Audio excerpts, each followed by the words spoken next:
ኢራን የተኩስ አቁም ስምምነቱን በይፋ ተቀበለች።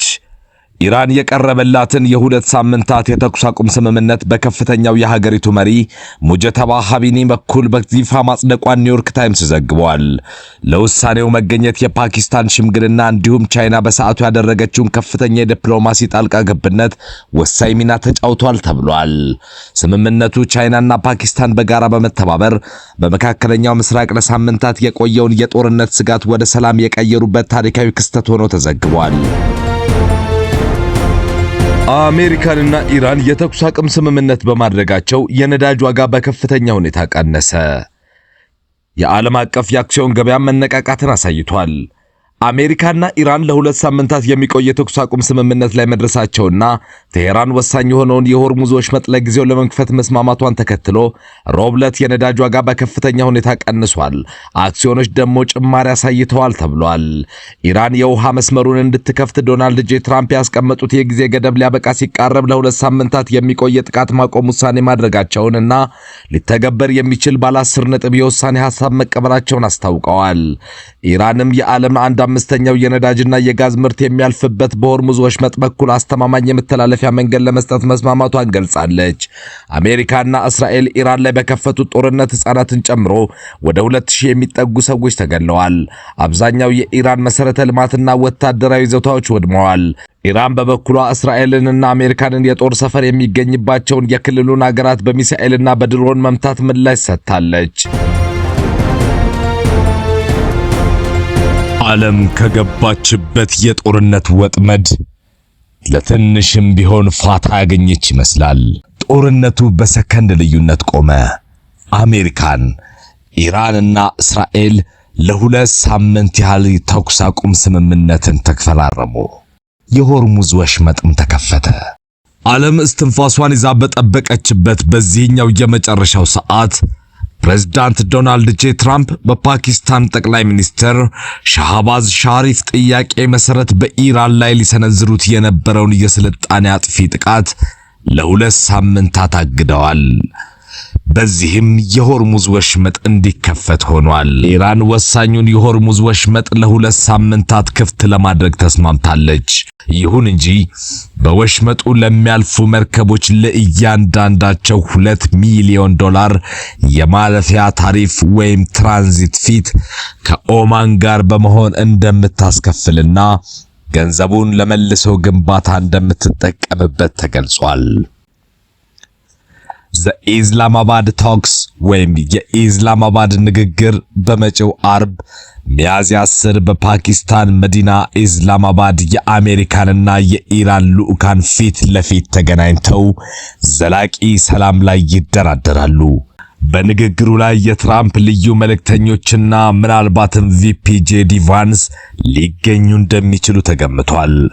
የሁለቱ ወገኖች ፉክክር ዋይት ሃውስ ይህ የአሜሪካ ድል ነው ሲል፣ ኢራን በበኩሏ አሜሪካን የ10 ነጥብ የሰላም እቅዳችንን እንዲቀበል አስገዳጅ ድል ተቀናጅተናል በማለት ደስታቸውን በቴሄራን አደባባይ እየገለጹ ነው።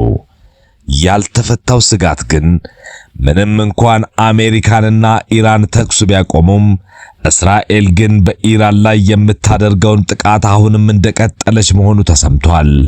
ጥቃቴን የምቀጥልባቸው ተጨማሪ ኢላማዎች አሉኝ በማለት ፍጥጫው ገና እንዳልበረደ አመልክታለች።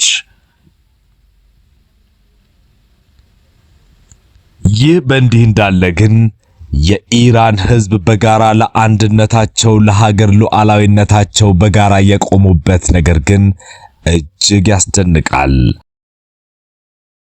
ዓለም እጅግ የሚገርም ታሪክን አየ። አሜሪካን በኢራን ላይ የከረረ ዛቻ በሰነዘረችበትና መሰረተ ልማቶቻችሁን አወድማለሁ ባለችበት ወቅት የኢራን ሕዝብ የሰጠው ምላሽ የዓለምን ሕዝብ እጁን ባፉ ላይ አስጭኗል። ሚሊዮኖች ኢራናውያን ወደ አደባባይ ወጡ። የወጡት ከቦምቦቹ ለመሸሸግ ሳይሆን አሜሪካ አወድማቸዋለሁ ወዳለቻቸው ስልታዊ ስፍራዎች ነበር። በየአካባቢው በሚገኙ ትላልቅ ድልድዮችና መሰረተ ልማቶች ዙሪያ ሰንደቅ ዓላማቸውን ለብሰው ተሰባሰቡ። መልእክታቸው አንድና ግልጽ ነበር። መሰረተ ልማቶቻችንን ካወደማችሁ እኛም እዚሁ ለሀገራችን መስዋዕት እንሆናለን አሉ። ልብ በሉ፣ እነዚህ ኢራናውያን እርስ በርሳቸው የፖለቲካ ልዩነት የላቸውም ማለት አይደለም። እንዲያውም በቅርቡ በመንግስታቸው ላይ ለተቃውሞ አደባባይ የወጡ ናቸው።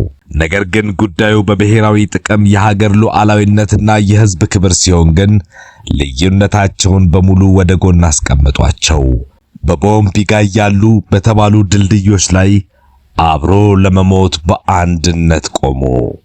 ይህ ክስተት ለኛ ለኢትዮጵያውያን ፖለቲከኞቻችን ትልቅ ጥቅምና መልእክት ያለው ነው። እኛስ በኢትዮጵያ ጉዳይ እንዲህ በአንድነት መቆም ለምን አቃተን? በአንድ የሚያግባባን ሀገራዊ አጀንዳ፣ በአንድ የሚያሰባስበን ሰንደቅ ዓላማ እንዴትስ ሊኖረን አልቻለም? የፖለቲካ አመለካከታችን ስላለያየን ብቻ የጋራ ቤታችን የሆነችው ኢትዮጵያን ለማፍረስ ከጠላት ጋር እንዴት ለማበር ቆምን? በፖለቲካ ልዩነታችን ምክንያት የህዝብ ጥቅም ሲነካ ከኔ በፊት ሀገሬ ማለት ለምን አቃተን? በሀገርስ እንዴት ቂም ለመያዝ በቃን? ኢራናውያን ያስተማሩን ትልቅ ቁም ነገር የሀገር ፍቅር ማለት መንግስትን አጥብቆ መውደድ ወይም አምርሮ መጥላት ማለት አይደለም።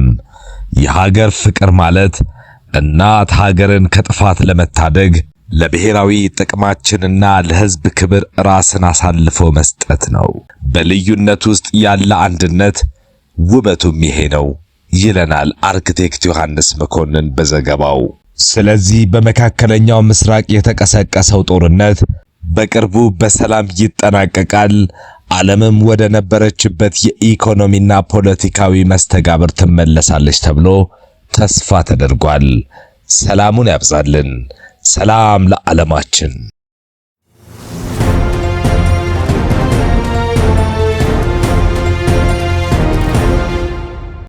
ውድ የዴሊ ኒውስ ዜናን በትኩስ ቤተሰቦች ለዕለቱ ያጠናቀርናቸው ዜናዎች ይህንን ይመስላሉ። ላይክ፣ ሼር እና ሰብስክራይብ በማድረግ አብሮነታችሁን ግለጹልን። እናመሰግናለን።